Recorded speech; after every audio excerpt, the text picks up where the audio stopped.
My name is Dr. Josh Seubold from Van Buren, Arkansas. This is my younger brother, Jonathan Seubold, also from Van Buren, Arkansas, born and raised there. I got referred out here by my cardiologist, Dr. Fleck. I went to see him for some pains that I was having after a workout one day. Just kind of had some weird symptoms. I honestly thought I had just kind of strained a muscle at first. Nobody could really find anything. The walk-in I went to, my primary, they both couldn't find anything. They just said, well, let's just get an ultrasound and see what happens. So went and got an ultrasound. That's where they found the aneurysm on my ascending aorta. And so from that point, I was referred to see Dr. Fleck back home in Fort Smith. And so he took a look and said, you're definitely going to need some surgery. He goes, do you have a heart surgeon or a heart doctor in mind? I said, no. He goes, good, you need to go see Dr. Metters in Little Rock. He said he was the best. He said he's the best in Arkansas. He's kind of a right down to business kind of guy. He walked in and kind of went back over what Dr. Fleck had talked about, except they had actually found that the aneurysm had dissected and had bled into the walls of the aorta. Back in Fort Smith, that was actually not caught, and so that was surprising to me. And so when they found that, he goes, because of that, we're gonna want to get that fixed very soon. I just felt like he's the doctor I was supposed to go to. My wife and I had some discussions about, well, we'll see Dr. Metters and then let's, maybe get it just other opinions, But as soon as he told us that, on our way home, I told her, I said, this is just who the Lord has sent my way to fix this, so that's who we're gonna go with. I just remember him telling me, from what I had, those 2 weeks right after the injury are very vital. He said 1 out of 10 is typically who survives something like that. He said, one thing, you're very lucky. And he said, so at that point, it's somewhat stabilized, but who's to say? I mean, it could have just, doing out mowing the yard or something. He said with the extent of the injuries, he said 99% of the clients he's had that had that same injury within 14 days would have died. So that's what he told us, while you were in the recovery stages. My friend Quentin's opened up a brewery in Fort Smith, Arkansas, and I know enough to be very dangerous at helping him out with things like electrical stuff and whatever. So I went in to help him wire up some walk-in refrigerators, and in that process, in the warehouse, passed out and fell off the ladder, probably due to heat. When I fell, I actually broke 3 ribs. I cracked my T1 vertebra. I broke my wrist. I got a laceration in my head, and I actually had a really bad concussion, a pretty bad concussion. And then in the process of all that, with the exact location of where those breaks were, they needed to do a CT scan to verify if I was paralyzed or not. What happened was after they found the 3 broken ribs and the T1 vertebra, they felt that they needed to do a CT scan to see if I was paralyzed. And in the process, the incidental finding that I actually have an aneurysm on my aorta, the same exact spot as my brother's, and mine was at 5.2 centimeters.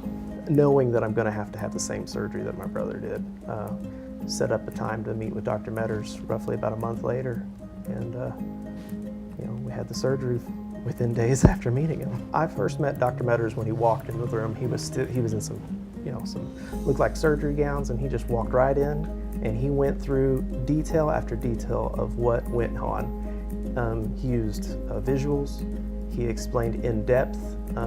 He explained how there's 3 layers to the aorta, and how my the inner 2 had actually split and separated, and a clot had actually filled those. He explained so much in depth, but he did it in such a way that we could completely comprehend.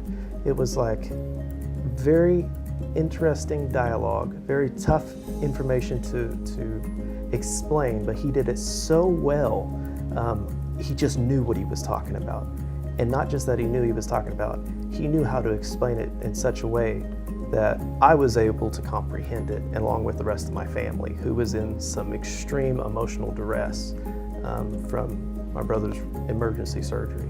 We've always been pretty competitive, so whenever I hear Dr. Metters explain that, he had dissected 2 layers, and he's he said was within a pencil lead, number 2 pencil lead of being, you know, the 3rd layer bursting.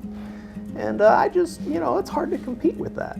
So I guess subconsciously I felt the need to compete when I was under post-operation. I actually went into VFib, so I actually flatlined for 48 seconds. And which is another testimony to the nurses. Yeah. They got him back in 48 seconds. Yeah, it's impressive.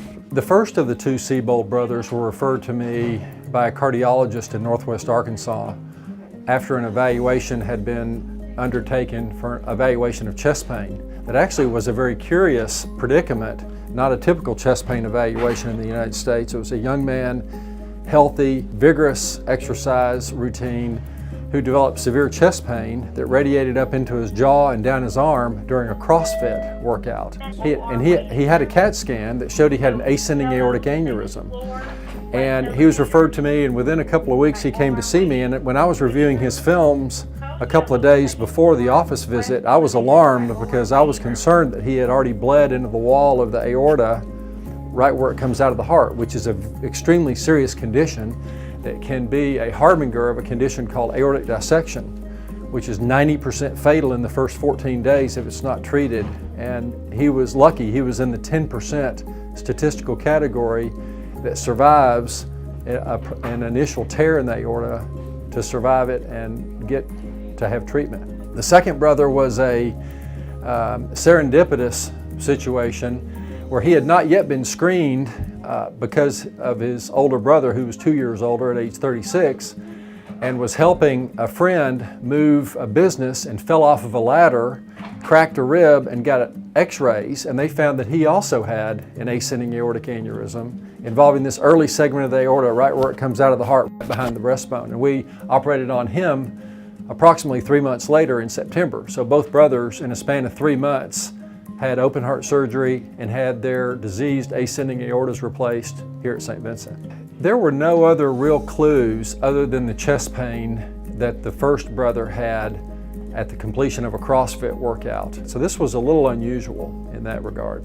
It's a humbling specialty because there are bad outcomes that occur, especially in older patients. But I would say in this particular case with the Seubold brothers, the average life expectancy in this country and in the state of Arkansas for males is about 78 years of age.